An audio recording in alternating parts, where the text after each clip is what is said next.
친박 청산 내세우고 친박 공천 등 국민과 단절된 채 시대 흐름 역행 시민사. 연대 등 외연 확장 않고 입맛 안 맞는 언론과는 매번 충돌, 콘크리트. 우파 30% 존재 입증, 표심마저 외면, 보수 한계 명확히 홍준표 자유한. 국당 대표가 14일 서울 여의도 당사에서 열린 최고위원회의에서 사퇴 의사. 를 밝힌 뒤 고개를 숙이고 있다. 연합뉴스, 이번 선거에서 콘크리트 우파.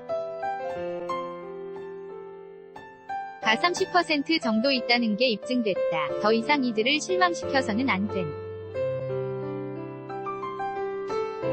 뒷문 열어놓고 집 나간 토끼만 잡으러 쫓아다녔다. 김진태 자유한국당 의원, 한국당이 6.13 지방선거 참패 직후 수습책 마련을 위해 소집한 비상위원 총회에서 나온 발언이다. 한국당이 왜 이토록 처참하게 패배했는지. 그러면서도 도무지 희망의 싹을 발견할 수 없는 이유가 무엇인지 단적으로 드러난다. 매서운 표심이 채찍을 들고 엄중히 꾸짖는데도 몸을 낮춰 민심 을 받들고 겸허히 소통의 창을 열 생각은 전혀 없다. 오로지 집토끼를 지키는 데 안주하며 텃밭인 영남이 자신들을 지켜줄 것이라고 순진하게 은 보수정당의 한계를 명확히 보여주고 있다. 선거에 앞서 한국당이 고심 끝에 선택한 김문수 서울시장 후보와 이인재 충남지사 후보는 국민과 단절된 소통의 부재를 여실히 반영한다. 김 후보와 이 후보는 모두 탄핵이라는 국민적 심판을 받은 박근혜 전 대통령을 끝까지 비호했던 전력이 있다. 친박 청산을 앞세우며 당대표의 취임에 놓고선 도로 친박당 공천을 한 홍준표 전 대표의 일방통행식 선거 전략은 유권자의 짜증만 키웠다. 면서도 바닥 민심은 다르다. 고 우기니 집권여당에 대한 중간평가가 되어야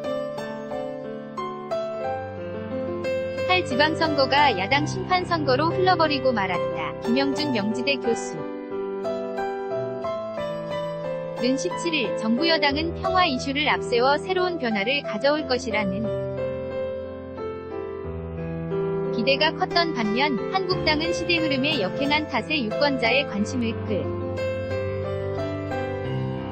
끌지 못했다고 지적했다. 과거 보수정당은 위기 상황에서 사상적 기반을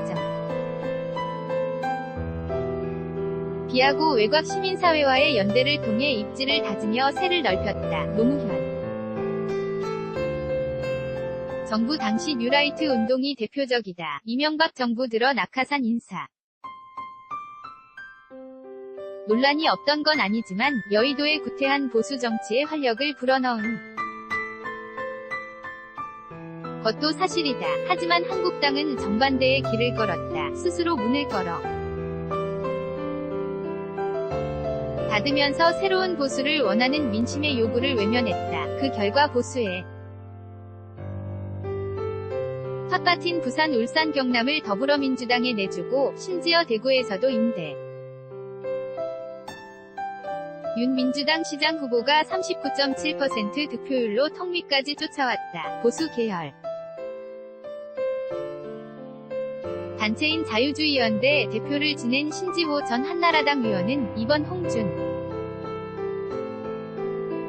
체제에 이르기까지 지난 10년간 보수는 수구를 넘어 퇴행해왔다며 보수의 가치를 업데이트하고 새로운 비전을 제시하기보다는 내부 권력 투쟁에 매몰돼 혁신을 게을리했다고 호평했다. 대국민 소통 채널인 언론과의 소통 도 부족했다. 홍 전 대표는 지난해 대선 후보 시절부터 1년 내내 사사건건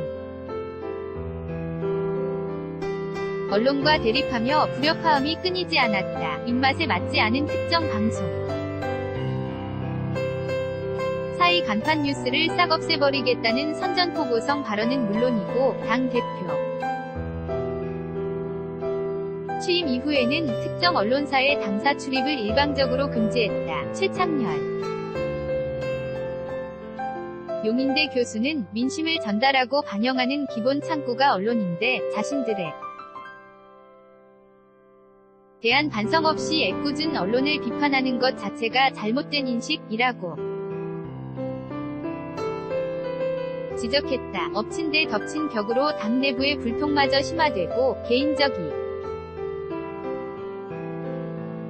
해관계에 따라 당을 좌우하는 적폐도 날로 커졌다. 당내 민주주의의 위후 제왕적 대표 권한 등은 박근혜 정부 시절 새누리당에서도 줄곧 제기된 문제 였지만 탄핵 전국을 거치면서도 좀채 나아지지 않았다. 급기야 63지